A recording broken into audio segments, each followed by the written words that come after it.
I want to thank you for joining me on this video for precision bombing with the Stuka. Okay, we'll find once we get inside this Stuka, we need to get it up to speed before we take up into the air. A lot of new people to flying this particular model plane tend to try to jump straight up into the air like it's an arcade game, and you do actually have to get air flowing over the wings, get this plane up to about 200 kilometers per hour, climb rate of about 10 meters per second. Once you get above the treetops and level off, keep it at about 200 kilometers per hour and about 5 meters climb rate per second until you get to the target. Once you're over the target, you're going to hit S for your dive brake, dive in. Right here we're aiming at this L-shaped area cut out right at the train station. This is offline practice mode where you have an island, several different airfields, racetrack that goes around the whole island, and you can fly your plane really low to the ground. And in this case, at the train station, you have a concrete slab that surrounds it all the way around, and you use it like a chalkboard. You can drop your bombs and they stay on it until you respawn, and it's like a clean slate. You start over and drop bombs again. That way you can see exactly where they're hitting. And as you can see, they landed just in that L-shaped area, just north side of that train station building. Now here in slow motion, give a better idea, you can set it up exactly how you do it.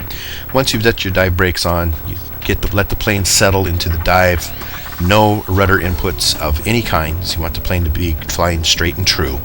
You're going to put the area that we're going to be dropping again is in that little L shape, and the bottom of the reticle where it attaches to that horizontal support is where we're going to want the bomb to release, which is right there. And as we do that, I released all 4 bombs. They're going to land in 2 separate circles because the 2 on the left and 2 on the right will hit side by side or virtually in the exact same spot. And then leave that space. Now, coming around on this one, I'm fairly low, so I'm going to come in at a relatively shallow angle. I've already dropped 1 bomb, number 1, which is coming off the left side first. Missed where I wanted to land, so I'm coming back and doing number 2. I'm going to use this right-hand side of the vertical support, drop the bomb, and let that hit. And I'm going to use that as my target. Remember, the bombs are left, right when they release, so this is going to be bomb number 3, so I'm going to be releasing again from the left side, which is where I started on the first place, when I first miss. And what I'm going to do is I'm going to level the plane out, look down through the bottom of the plane, make sure I'm approximately over my target. I'm going to line that target bomb mark up with the vertical support of the bomb reticle, just to the inside edge of that right there, and release approximately right there. I'll do that again in slow motion in just a moment, and so that you can see step by step how that works. Now here I'm coming back around. I'm going to drop my last bomb, bomb number 4. It'll be released from the right hand side of the plane. I keep my eye on the target, roll over, and unfortunately, as I find once I zoom in, I'm actually just a little bit off target, so then I have to kind of roll the plane a little bit with a little bit of rudder input. And in doing that, I try to keep lined up on the inside edge of that, but I have to let it drift to the outside. The reason why I have to let it drift to the outside is because the bomb's going to be falling short since I'm coming in more shallow and with using a little bit of rudder. So I ended up releasing that bomb and to the outside. And again, I'll show that to you in slow motion. Now, going back to the original one, you can see the vertical support for the reticle.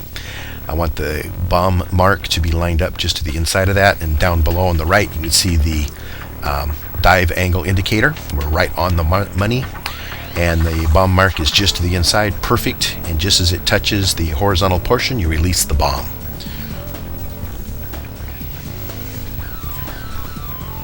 And you'll see in a moment that it was a perfect hit, or you saw earlier that it was a perfect hit. Now this is just a still shot, again showing the bomb mark being lined up just to the inside of that vertical support. Now, coming back from the right hand side for that last bomb, number 4. Again, since the plane is banking to the right a little bit and I'm having to use a little bit of rudder to try to line that up, that means the bomb's going to be falling short, kind of off to the side.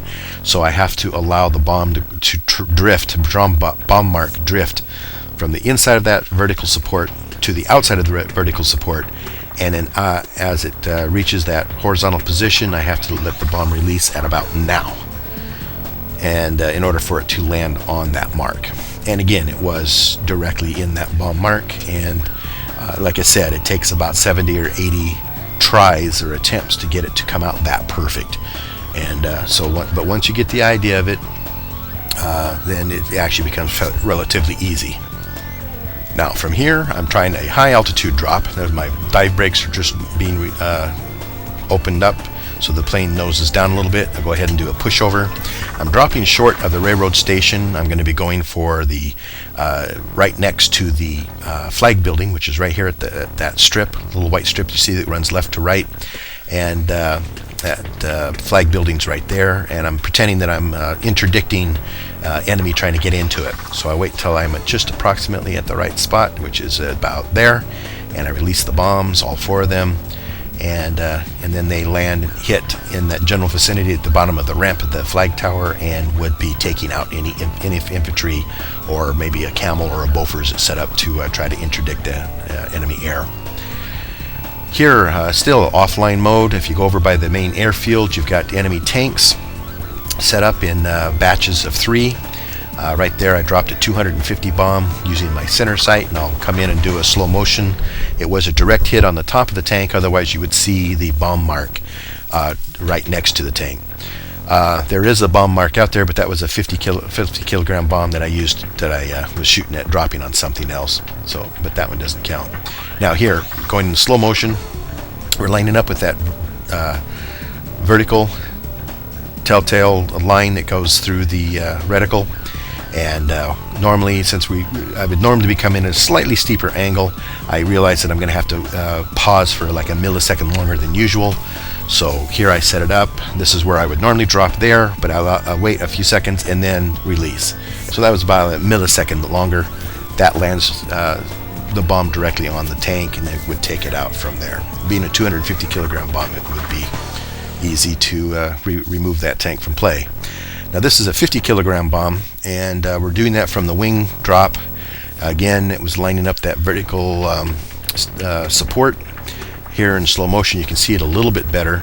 There's the target. You just barely see it. It's like a little black smudge coming in. I'm going to try and make it so that it rides right along the inside edge of that vertical support, and then as it touches the horizontal portion of that support is where I want to release the bomb.